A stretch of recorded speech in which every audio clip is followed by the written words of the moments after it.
રાજકોટ શહેરમાં રખડતા કૂતરાનો ત્રાસ સતત વધી રહ્યો છે। છેલ્લા 8 મહિનામાં શ્વાન કરડવાના કેસમાં 34% વધારો જોવા મળ્યો છે, જેમાં દૈનિક 35 થી 47 બનાવો સામે આવી રહ્યા છે।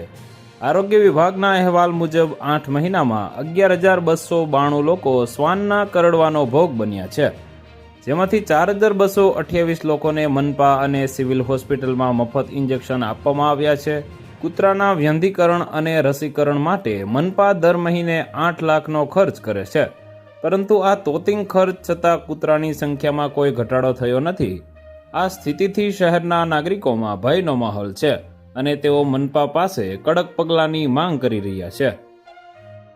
તો વધુ માહિતી મેળવવા માટે ચેનલ સાથે જોડાયેલા રહો। વિડીયો પસંદ આવે તો લાઇક કરી દેજો, ચેનલમાં નવા છો તો સબસ્ક્રાઇબ કરી દેજો।